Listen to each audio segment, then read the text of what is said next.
Saya mau tanya, untuk Kemenparekraf sendiri itu dukungan yang diberikan terhadap adanya program Zero Waste Mountain ini tuh seperti apa? Ya, jadi sebelum saya jawab pertanyaan, jadi saya mau sampaikan dulu bahwa wisata gunung ini kan termasuk wisata minat khusus yang boleh dibilang berkualitas ya, wisata yang berkualitas karena dalam tahun terakhir ini kita sudah shifting paradigmanya kita berubah dari yang sifatnya quantity kepada quality, dan salah satu produk wisata minat khusus yang berkualitas dan juga nanti mengedepankan aspek-aspek keberlanjutan sustainability adalah wisata gunung.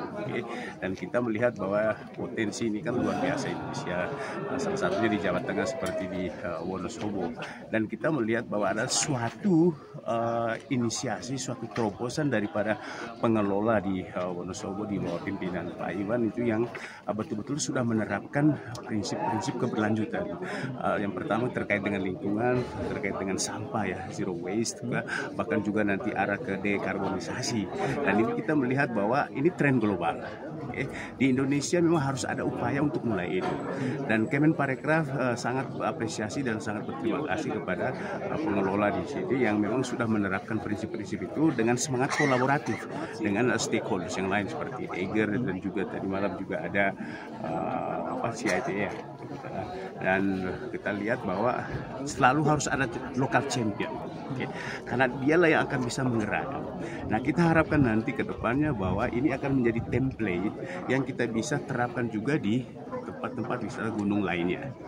Makanya hari ini kita mulai dari kemarin itu sudah 2 hari bersama stakeholders, dan juga kita ngajak narasumber seperti Pak Iwan ini sebagai local champion yang di Wonosobo itu untuk kita share pengetahuan dan pengalaman sehingga nanti ini bisa kita jadikan template dan kita bisa copy untuk terapkan di tempat-tempat lain.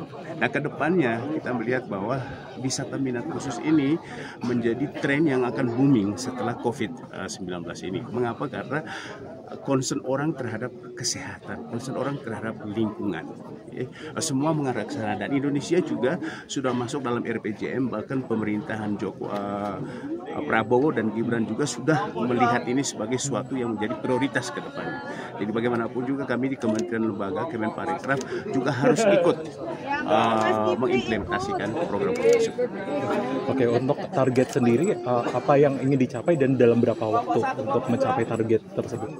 Iya, kalau kita lihat kan ada target sampai 2030, ada target sampai 2060 untuk zero waste ya, net zero waste, dan kita melihat bahwa di 2030 paling tidak sekitar 40 atau 50% lah kita sudah betul-betul menerapkan prinsip-prinsip keberlanjutan termasuk yang dekarbonisasi dan juga zero waste. Bahkan untuk dekarbonisasi kita juga bekerja sama dengan Wise Steps, dengan program tagline harus mulai sekarang, dan juga untuk betul-betul kita mulai terapkan carbon calculator.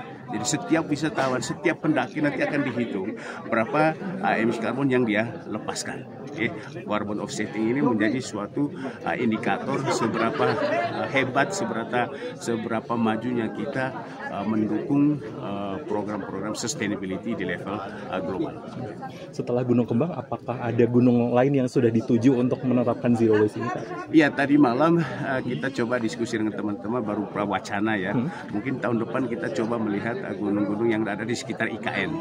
Sekaligus kita mempromosikan ke IKN bahwa pembangunan IKN itu betul-betul menerapkan prinsip-prinsip keberlanjutan. Dan salah satunya bagaimana kita berusaha untuk melihat ekosistem pengelolaan sampah di gunung, dan juga bagaimana kita mengedukasi para peminat-peminat untuk pendaki gunung itu untuk bisa menjaga lingkungan dan sekaligus melestarikan. Terima kasih, Pak. Gitu,